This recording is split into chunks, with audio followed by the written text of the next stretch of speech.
2. Hello, huge movie fanatic Nate, stopping on by. Once again, coming at you for a movie review. Today I'll be reviewing the motion picture by the name of I Spit on Your Grave.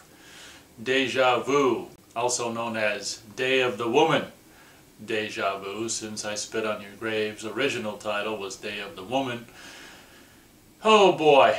So this particular movie, when I heard about this, and it was kind of like a year after the 2018 Halloween movie where we're making sequels to movies that are 40 years old, I Spit on Your Grave having come out the same year as the original Halloween in 1978, I Spit on Your Grave, of course, turned 40 years old in 2018. I guess the writer slash director slash creator of that movie decided, well, it's a lot easier and cheaper now to make movies on digital, so why don't we just get some people together. I'll just write a couple notes on a piece of paper, we'll get a camera and we'll go film this, and it doesn't matter how long it is because it's so cheap to film digitally. Hell, it can be 2 hours and 20 minutes long. And the movie, believe it or not, is like almost 2 hours and 30 minutes long. And to me, honestly, you know, when I saw that, before I ever saw the movie, that intrigued me. I was like, wow, this movie's almost an hour longer than the original movie in most movies, you know, most average movies.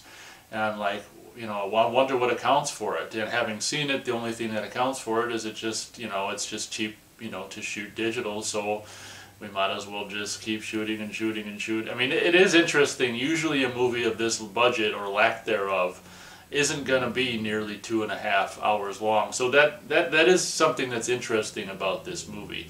Usually if you're looking at a full moon movie or something, they just barely, sometimes they don't even achieve like the feature length rating or the feature length running time, but sometimes the full moon movies, even back when they were doing 35mm, they just barely be over an hour long just to achieve the, you know, required running time for feature length. I was really intrigued. I was like, wow, this is almost 2.5 hours long. Being a huge fan of the original movie, it's one of our, you know, most viewed videos on this channel, the review that Matt and I did of the original I Spit on Your Grave from '78. I give that movie 4 out of 4 stars. I think that's an absolutely amazing movie, and it has this, a lot of it is just because of beautiful time it took place in 1978, 35mm summertime movie with a beautiful young woman, and I think that the balance of the beauty and the peace and combined with the ugliness and the violence is one of the things that really makes the original movie just amazing, in my opinion. I mean, don't get me wrong, it's a sleazeball movie, but I just think that what the writer-director, I can't pronounce his name, so that's why I'm calling him the writer-director, Mears Yarchi, I don't know how to pronounce his name. There's always people with these names you can't pronounce, or at least I can't pronounce. What he achieved with the original movie, I thought, was a perfect blend of, you know, beauty, peace, ugliness, and violence. And I was really intrigued when this movie came out and was announced and came out and stuff. And I didn't really want to pay for it because all the reviews I was reading were not very favorable in being shot, you know, like just digital and whatever the hell it was shot in, high definition, 4K, whatever the hell it was shot. It just looked like a home movie, and it was just like, so cut to, I don't know, a week ago or so, I actually, it's funny how I don't, you know, I do streaming stuff in the cold months, but then when the warm weather arrives, like I don't really stream at all because I guess I don't have time, but I started streaming stuff again, and I got on Tubi, and I was like, holy crap, I Spit on Your Grave Deja Vu was actually, at least at the time of me watching it, was actually on Tubi. So I'm like, fuck, I wanted to see this, but I didn't want to pay $20 for the apparently burn-on-demand, like Blu-ray, you know, Blu-ray-R or whatever. And you know, I think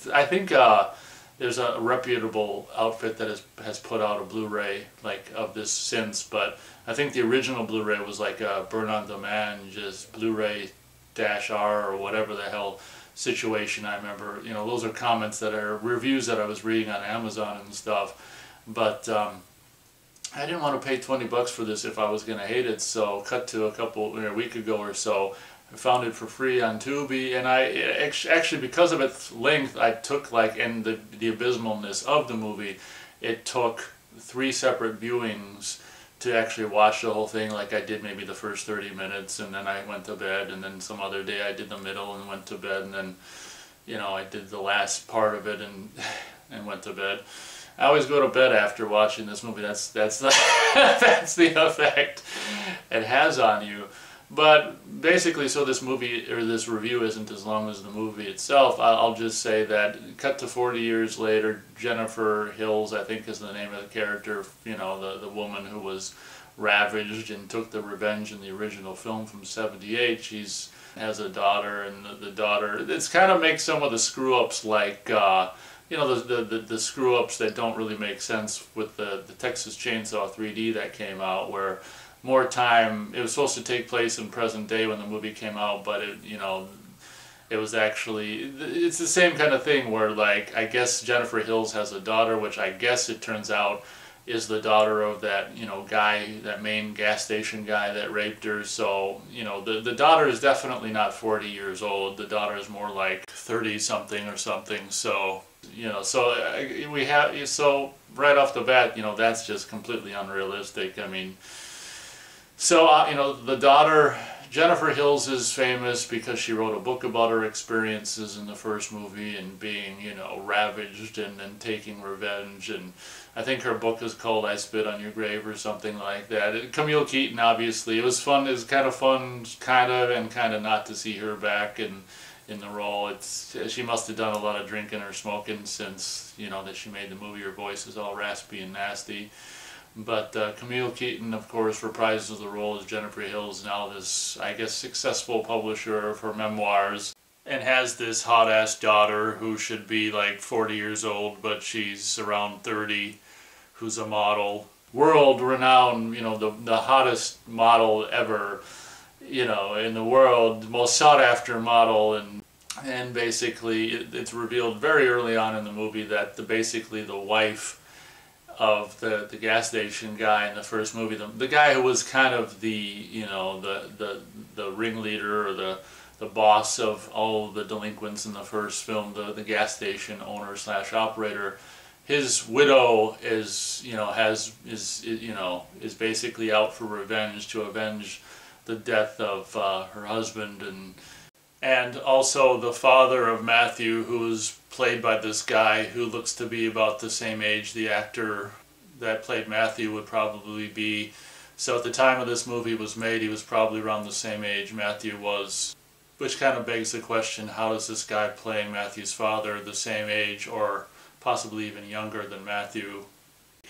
And of course the father of Matthew is kind of a mental invalid as well, and it's just like kind of speaks to, well, then how is he a father? I mean, I guess it's possible, but he's like this mental invalid. It's so funny how the pictures of Matthew are basically just screen grabs from the original movie, and it's just like, you know, wearing it's just unbelievable. It's like, okay, so that they got the only pictures of Matthew they have are screen grabs from the first movie, when none of them were there to take a picture of him in you know, the house that Camille Keaton was renting in the first movie. And there's actually one shot picture of the guy who plays Matthew that's not a screen grab. It must just be a behind the scenes photo or something like that. But the majority of the photos you see, like that, you know, Matthew's father has in around his house are screen grabs from the movie. Like, you're gonna write a book here? You know, and it'll be like, you know, take a picture of Matthew and then frame it, you know, and it's just like, oh my God. This movie is like, I don't know, it plays like a bunch of big, huge high school fans of I Spit on Your Grave got together and made this. It's absolutely ridiculous, or middle school fans. So, cut to 40 years later, Jennifer Hills is a successful publisher. Her 40-year-old daughter has actually managed to only be 30, and she's the world's most sought-after model, and they're all successful, and basically the widow of the gas station guy from the first movie, who has since taken over the business. What's so funny is, I don't know, I think this is, you know, the first one was shot and took place in the East Coast. I think this one is supposed to take place in the East Coast as well, but you can clearly tell it's California. They got a gas station that, you know, is pretty, you could tell, I mean, it does have that same vibe as the gas station from the first movie. So I guess the widow's been operating the gas station ever since, and she, you know, I don't want to be mean to the actress, but you know, the woman who plays this woman is just like, we'll just say, in my opinion, she's not exactly photogenic, and it makes it difficult to watch. And you even end up seeing her topless, which makes it even worse. It's like, oh no, she's not gonna, oh, she did. And there's a scene where she kind of goes, quote unquote, topless, kind of, and kind of mashes up against, you know, Jennifer Hill's daughter, and in a kind of a nasty scene. And so I don't know, I'm just going on and on. Basically, the premise of this movie is, you know, this woman, the widow of the gas station guy that was the main boss in the original movie and did the, you know, kind of did most of the evil deeds and spurred on all this evil deeds against Jennifer Hills in the original movie, has a posse along with, you know, the father of Matthew and these other kind of just younger, just goofy ass guys, to basically a family revenge against Jennifer Hills and her daughter, basically. And you know, there's the first part of this movie is just Jennifer Hills and her daughter meeting for lunch, and then once they get out of that lunch, you know, they kidnap them both in the van. And I guess their plans was to just kidnap Jennifer Hills, but since the daughter was with them, they kidnapped both of them. And about, I don't know, well, I won't spoil any of the amazing details, but Jennifer Hills, I think it's pretty well known by people that have any interest in this movie. It's pretty well known that Jennifer Hills doesn't survive the movie, and in a scene that's just like, oh, give me a break. And well, every scene in this movie is pretty much, oh, give me a break kind of a scene, and it's just like, it goes on, and I can't imagine watching this in a single sitting. I mean, to me, I think it would be virtually impossible.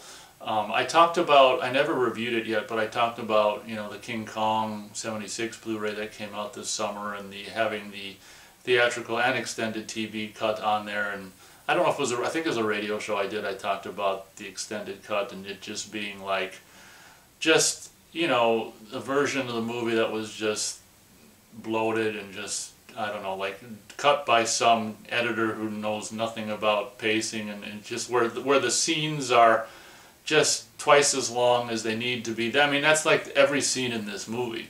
It's just like twice as long than they need to be. That's why it's almost 2.5 hours long. Not because the movie requires 2.5 hours to tell its story, just because for whatever reason, you know, it just, the editor was just like, oh, I can't cut anything out. This is all great, you know. I think the guy, writer Mir Zerchi's son was the editor of this movie. So anyway, it's basically, to cut to the end of the chase, or cut to the chase, this movie is just, it's just horrendous. And it, you know, there are some favorable reviews on Amazon and stuff, and I was really curious where I would fall, being a huge fan of the original movie, and being rather open to, I don't know, bad stuff. Like, I like a lot of bad movies, and I was really curious where I'd fall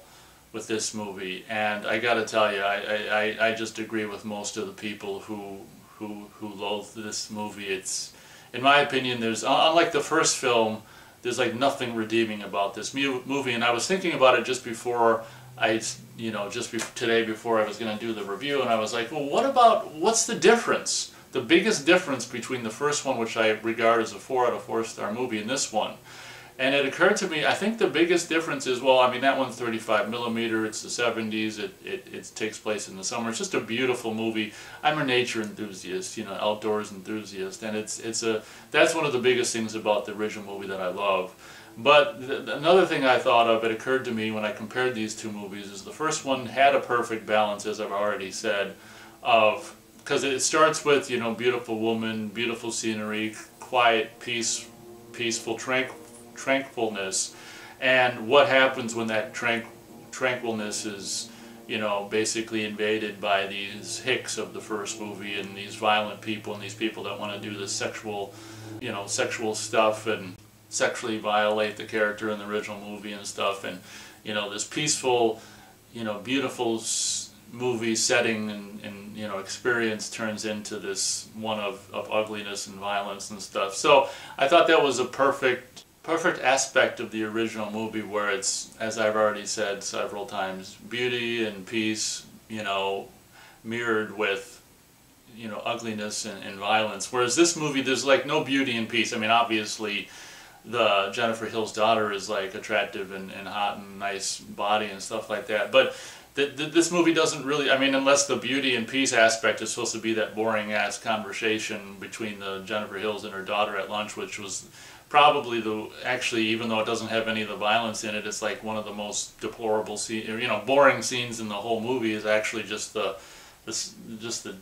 lunch scene. I don't know if that was supposed to be, I mean, it was just so sorry ass, you know. So I mean, that's one of my problems with this movie, is it's just, you know, there's nothing to balance out the ugliness and the violence, really. I mean, even though it is probably filmed in California, it does have some pretty California scenery and stuff, but it's nothing like a summer in the East Coast, or, you know, places that are just lush with greenery and stuff like that. And the movie is basically kind of like the Halloween 2018 and so many sequels. It's kind of more or less just a remake of the original movie, or an attempt at a remake of the original movie, hence the title Deja Vu, I guess, which is an interesting title. But what ends up happening, of course, is Camille Keaton character Jennifer Hills is offed, and then the daughter is ravaged by, you know, these people that want revenge, and of course the daughter ends up getting revenge just like, you know, her mom did 40 years prior. And I will say, I mean, you know, it turns out to be like so many, you wouldn't believe, as the movie wears on into the second hour and towards the end of the movie, you know, it's just like, it's never ending, where all of these family members just seem to keep coming out of the woodwork, where it's like, you know, the movie starts where it's the gas station guy's, you know, widow that's doing all this stuff, and then by the end of the movie it's the gas station's guy's parents, and it's just like, I can't even remember, I don't think there were grandparents involved, but it was just, by the end of the movie, it's just so like, okay, this movie doesn't need to be this long, and it just goes on and on and on. And it's so funny, it's so pathetic when there's several driving scenes where, you know, you've got a hood-mounted camera and all this and that, or, you know, mounted cameras on the sides or whatever to capture people in the vehicles, and you can just tell the vehicle's going like 5 or 10 miles an hour. And there's a couple of these driving talking scenes where they're just on some dirt road, side road, back road, or whatever, so it's not busy, and the car is just going like 5 or 10 miles an hour, and it's just like, oh my god, we're supposed to not notice that the car's going that slow because they're talking, and it's just like, oh my god. And obviously, being a movie that was made in the 21st century, digital, you know, there is some actual like gore that's, you know, kind of makeup and actually there, but a lot of the, obviously, if there's any gunshots, it's like digital muzzle flashes, and I can't remember if there's digital like bullet wounds. It seemed like there was some digital gore. I know that for sure, I'm pretty sure there's digital muzzle flashes and possibly digital gore and, you know, bullet impact, and it's just like, oh my god, talk about taking you out of the movie. Anyway, this review is probably going on way too long. I'm very, very glad that I didn't pay anything to see this, or blind buy it and stuck with the Blu-ray that I probably have no interest in ever watching this again. Very, very, extremely disappointed. Oh my god. One thing that's kind of cool about the movie, you know, very much with like his original I Spit on Your Grave, is, you know, that movie didn't have a movie score or any kind of score, that, you know, soundtrack or score in the movie, and this one plays the same way, and so that was cool. But just the digital aspect of it, it just makes it seem like just a home movie, and I don't know, it just looks like more or less crap, and, you know, it's just a rehash, you know, of the original movie, leaving out all that was good about it and leaving just what was, you know, the nasty stuff about it. And I don't know, very disappointed. So this is a rarity. It's very rare that I'll actually do this, but I thought about it over and over. Do I really have to do this?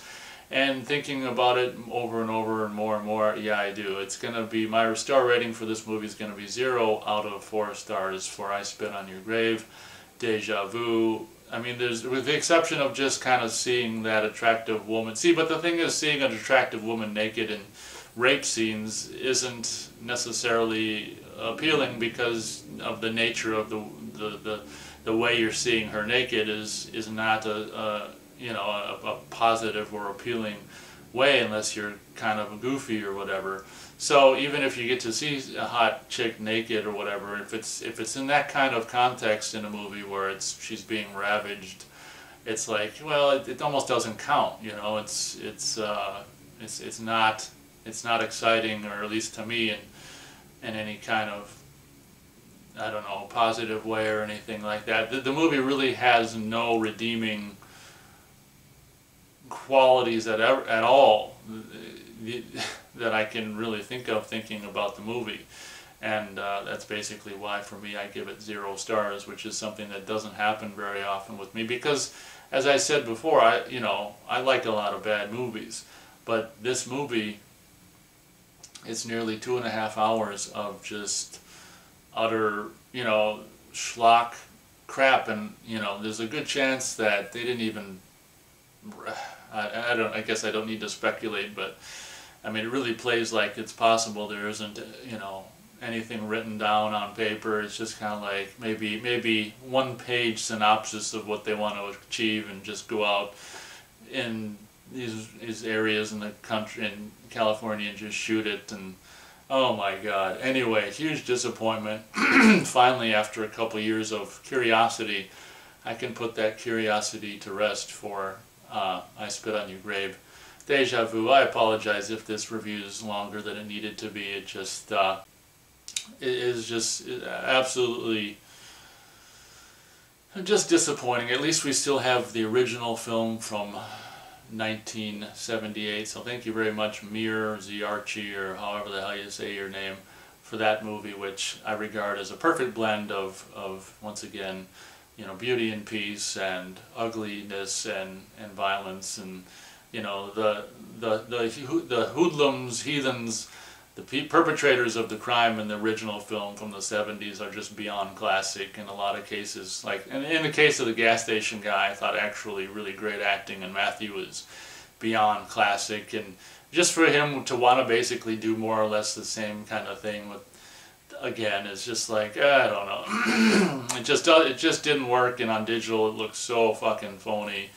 And that that old woman with the whatchamacallit, widow of the gas station guy, driving around on her 4-wheeler with their army helmet and goggles. It's just like, oh my God, what am I watching here? And she'll be driving through the cemetery, and the point of view will be faster, and then we'll cut to her, and she's just like, Anyway, that'll be my disappointed review. Thank you a lot for watching. Hope you guys enjoyed, and as always, we'll catch you on the next video.